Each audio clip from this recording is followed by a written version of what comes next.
Tata steel.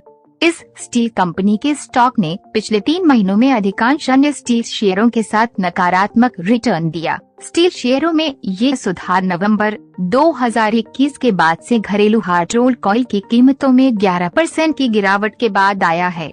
हालांकि ICICI securities का कहना है टाटा स्टील पर बाय रेटिंग दी है। इसने दिसंबर 2021 में अपने लक्ष्य मूल्य में 15% की कमी की। मंगलवार को जेपरीज इंडिया ने स्टील सेक्टर और इसलिए टाटा स्टील को डाउनग्रेड कर सही कर दिया। जेफरीज का मानना है कि चीनी बाजार से रियल एस्टेट की सुस्त मांग और स्टील की कीमतों में नरमी से वित्त वर्ष 22 की दूसरी छमाही से टाटा स्टील के मार्जिन पर असर पड़ सकता है। ये उम्मीद करता है कि वित्त वर्ष 2013 में एबिटडा मार्जिन अनुबंधित होगा, क्योंकि हाजिर स्टील की कीमतों में 9 से 10% की और गिरावट आ सकती है। इससे कमाई में 44% की गिरावट आ सकती है। दिलचस्प बात यह है कि एक्सिस डायरेक्ट और प्रबोधस लीलाधर जैसे भारतीय ब्रोकरेज अभी भी इस्पात क्षेत्र पर सकारात्मक दृष्टिकोण रखते हैं। उनका अनुमान है कि वित्त वर्ष 2013 में स्टील की कीमतों में भारी गिरावट नहीं आएगी, क्योंकि चीन में कम मांग को कम उत्पादन से संतुलित किया जा सकता है। केवल समय ही बताएगा कि क्या कमोडिटी चक्र वास्तव में वित्त वर्ष 2013 में बदतर स्थिति में जाता है। Hinduja global solutions. Hinduja global solutions 2022 में इस स्टॉक की यात्रा एक नाटक से कम नहीं है।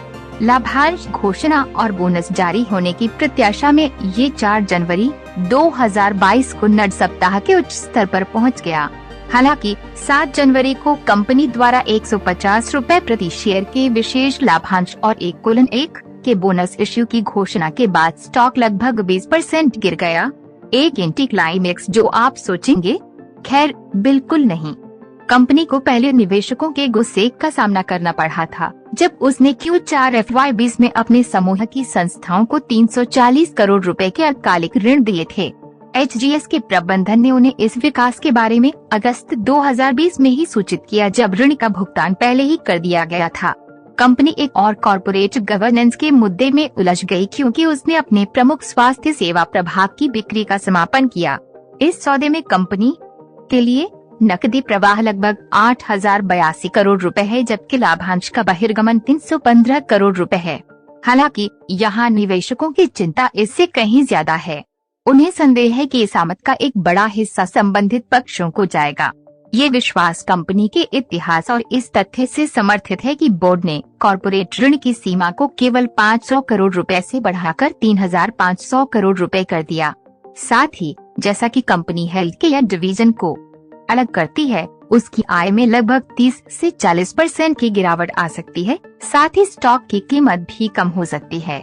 ये कहानी खत्म नहीं हुई है, क्योंकि कंपनी ने हाल ही में घोषणा की थी कि वे 14 जनवरी को बायबैक प्रस्ताव पर विचार करेगी। केवल समय ही बताएगा कि ये कदम स्टॉक की कीमतों का समर्थन करने के लिए एक शुद्ध चाल है या वास्तविक मूल्य निवेशकों के लिए मेज पर है। डी-मार्ट। इस कंपनी की तीसरी तिमाही की आय मिश्रित बैग होने के कारण बुधवार को इंट्राडे ट्रेड के दौरान ये स्टॉक गिरा। कंपनी का समेकित शुद्ध लाभ 22.2% सालाना वृद्धि के साथ 23.4% सालाना बढ़कर 5,526 रुपए हो गया और राजस्व 9,220 करोड़ रुपए हो गया। हालांकि सामान्य व्यापारिक वस्तुओं और परिधानों की कम बिक्री के कारण सकल मार्जिन सालाना आधार पर 15.4% पर स्थिर रहा। ब्रोकरेज प्रबोधस लीलाधर ने सुझाव दिया है कि बिक्री मिश्रण में गिरावट और सालाना 15.2% खर्च में अपेक्षित वृद्धि से आगे बढ़ने वाले मार्जिन में बाधा आ सकती है। ब्रोकरेज के पास स्टॉक पर एक होल्ड रेटिंग है, क्योंकि उसे उम्मीद है कि स्टॉक के विस्तार और बिक्री मिश्रण में जरूरी चीजों की बढ़ती हिस्सेदारी से वित्त वर्ष 2020 से 24 से 31% CAGR पर लाभ वृद्धि होगी। दूसरी ओर आईसीआईसीआई सिक्योरिटीज ने एवेन्यू सुपरमार्ट्स के लिए अपने लक्ष्य मूल्य को कम कर दिया, जिससे उम्मीद है कि ग्राहकों की संख्या में कमी आएगी और सामान्य माल और परिधान की मांग विसर्ग 2 FY22 में रुक जाएगी। आईसीआईसीआई सिक्योरिटीज का मानना है कि कंपनी के कई शहरों में महामारी की तीसरी लहर के कारण लोगों की आवाजाही पर प्रतिबंध के कारण उच्च मुद्रास्फीति और कम गतिशीलता के कारण कमजोर मांग की प्रवृत्ति जारी रहने की संभावना है। Abbott India. यह स्टॉक दिसंबर 2021 के अंतिम सप्ताह में लगातार 5 सत्रों के लिए रुका और 5.8% तक समाप्त हुआ, लेकिन 1 जनवरी से स्टॉक लगभग 8.5% की गिरावट के साथ नीचे की ओर है। एक्सिस सिक्योरिटीज की एक हालिया रिपोर्ट में कहा गया है कि कंपनी का Q2 FY22 का प्रदर्शन मजबूत रहा है और अक्टूबर 2021 और नवंबर 2021 में इसकी औसत वृद्धि दर 11% की भारतीय फार्मा बाजार की 5.8% की वृद्धि 520 BPS से अधिक है। एक्सिस ने अपने लक्ष्य मूल्य को 2.7% घटाकर 20,000 रुपए कर दिया, क्योंकि उसका मानना है कि स्टॉक सीमित है। हालांकि ब्रोकरेज कंपनी पर सकारात्मक दृष्टिकोण रखता है और स्टॉक पर खरीदे रेटिंग रखता है।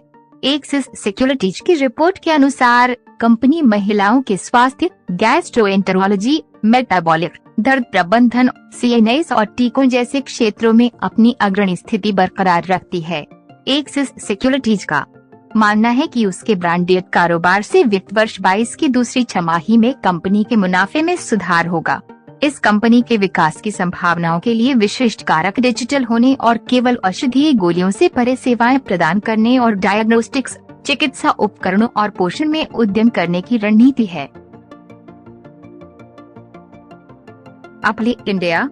इस एडवर्टाइजिंग टेक्नोलॉजी कंपनी के शेयर में आग लगी है। 2022 में अब तक ये लगभग 27% ऊपर है और नियमित रूप से नई ऊंचाइयों को छू रहा है। RSI और MFI जैसे तकनीकी संकेतकों के अनुसार ये निफ्टी 500 कंपनियों में सबसे अधिक खरीदा जाने वाला स्टॉक है। कंपनी के स्टॉक के इस ऊपर की ओर बढ़ने के दौरान मौजूदा निवेशक मालाबार इंडिया फंड ने value partners high dividend stocks fund को थोक सौदे में 1,05,739 शेयर बेचे। शेयर फिलहाल अपने सभी साधारण मूविंग एवरेज से ऊपर कारोबार कर रहा है।